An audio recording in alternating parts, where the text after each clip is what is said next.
All right, this is the external dissection of the lumbricus earthworm.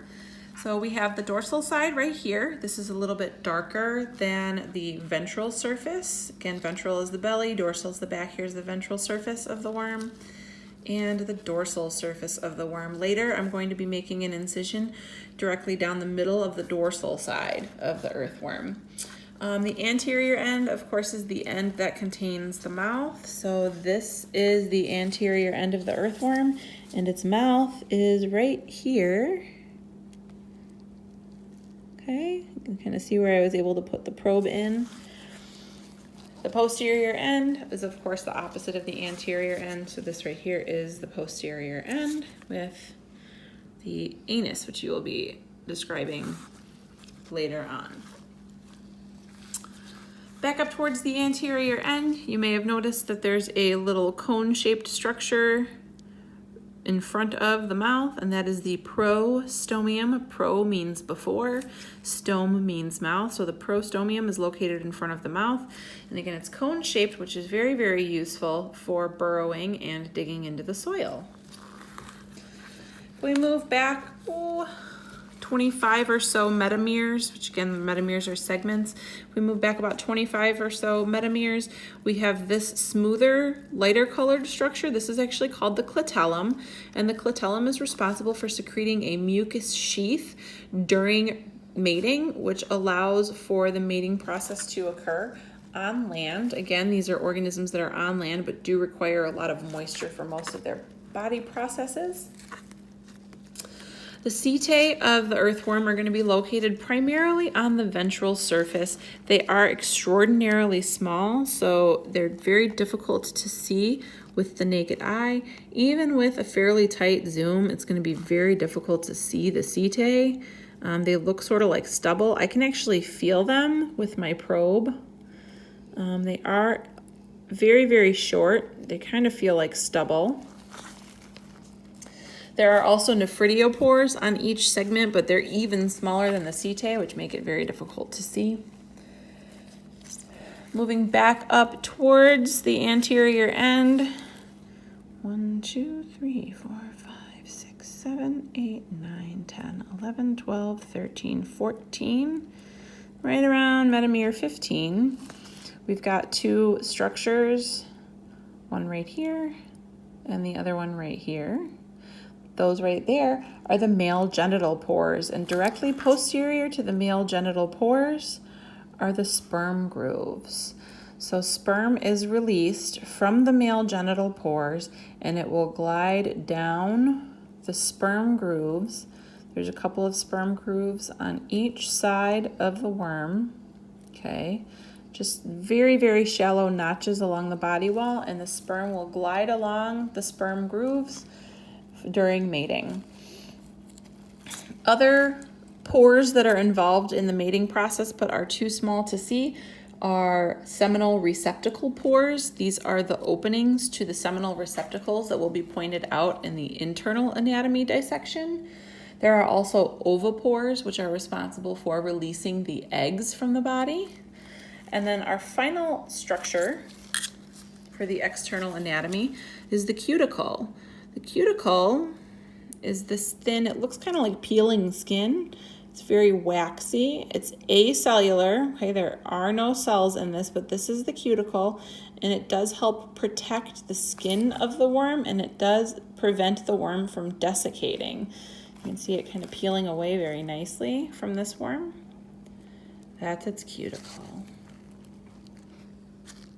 Now we will begin the internal dissection of the earthworm. The peritoneum is the tissue that lines the inner body wall. So once it's cut open, you can see it's kind of shiny. Part of that is because this was sprayed. The longitudinal muscles will run from the anterior end of the worm all the way back to the posterior end. They're very difficult to see, but they are underneath the peritoneum. They will lengthen when the worm lengthens, and when the worm shortens, they contract. Then there are circular muscles that run basically around the worm's body, and those circular muscles are going to work in opposition to the longitudinal muscles. If we move back to the posterior end of the worm, it's a little bit easier to see this. we're looking for a septum. And remember, septa are what divide each of the metameres. So this tissue right here forms a septum. And if we kind of parse away, you can really see the septa. There's one right here and another septum right here. Okay. Remember, those are going to kind of help hold the intestine in place as well. We'll move back up to the anterior end of the worm. If you remember, the mouth was located at the very anterior end of the worm. I do have a pin through the prostomium now. That's going to help us visualize what's going on internally.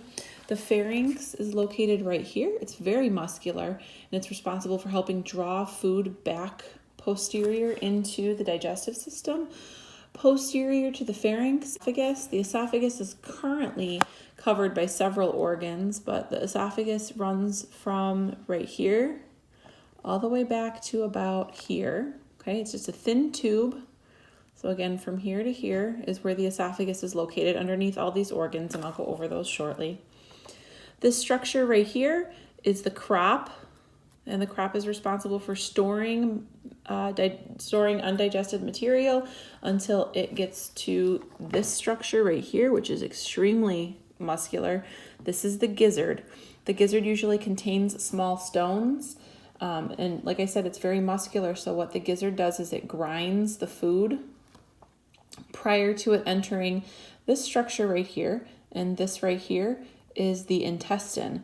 The intestine runs from metamere 20 all the way back the entire length of the earthworm to the anus. And the anus is located right here. Let's see, a little itty bitty opening right there. It doesn't look too different from the anterior end, but that is not its mouth, that's an anus. Moving back up towards the anterior end, we're going to cover some of the reproductive structures first before we move on to the circulatory and then nervous system. So you'll notice that there are some light tan colored structures up towards the anterior end. These are all reproductive structures. They all look kind of similar to each other, but they are several of them are different from each other. These smaller structures right here are called seminal receptacles. So receptacles receive, so these are going to be the structures that receive sperm from another worm. Seminal receptacles receive from another worm. Posterior to those and quite a bit larger are these seminal vesicles. These actually store the worm's own sperm prior to them being released from the body. Okay, so the seminal receptacles are these little guys. The seminal vesicles are the larger structures. Testes and ovaries are very small, so we're not going to be able to identify them.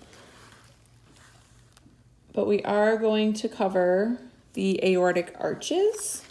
So now we've moved on to the circulatory system. So I'm going to move some of these seminal receptacles out of the way, and we can actually see some of these really dark structures in here. This right here is an aortic arch, and we have another one right here. Okay, so basically metameres 4 through 8, each one has 2 separate aortic arches. They're on either side of the body. Here's another one that is on the worm's right side of the body.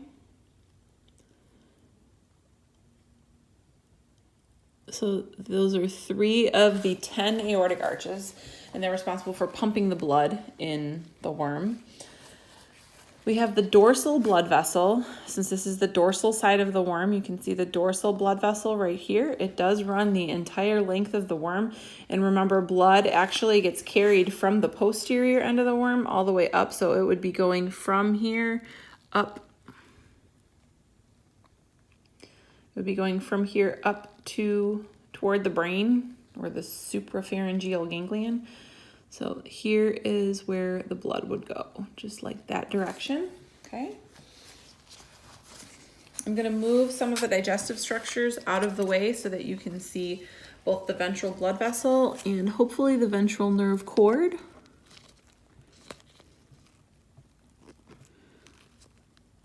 Oh, beautiful. Okay.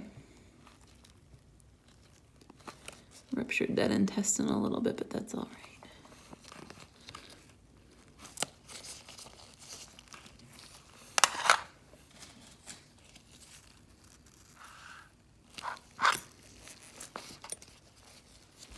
Okay. So looking in here, we have two sort of thin lines that run the length on the ventral side of the organism. The darker colored line right here that I'm grabbing at, that is the ventral aorta or ventral blood vessel. And then finally this light colored structure, there we go, this light line right here, that is the ventral nerve cord. Okay, so ventral nerve cord, and then the darker one right here is the ventral blood vessel. Our final structure that we're going to cover is the dorsal suprapharyngeal ganglion, which is a very long, large name for a very tiny, tiny structure. So again, here's the pharynx. If it's dorsal, it's going to be on this surface. If it is suprapharyngeal, it's going to be in front of the pharynx. And I need to try it out a little bit because it's very, very difficult to see when there's so much moisture in this cavity.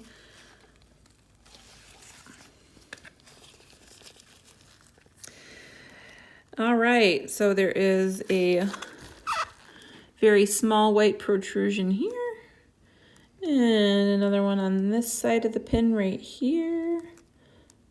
So 1, 2. That's the ganglia, guys. Not very big, not a very big brain at all when you consider that the length of the worm, that's the whole length of the worm. So if you have any questions, don't forget to email your teachers, and I hope you enjoyed learning about the internal and external anatomy of your earthworm. Have a great day.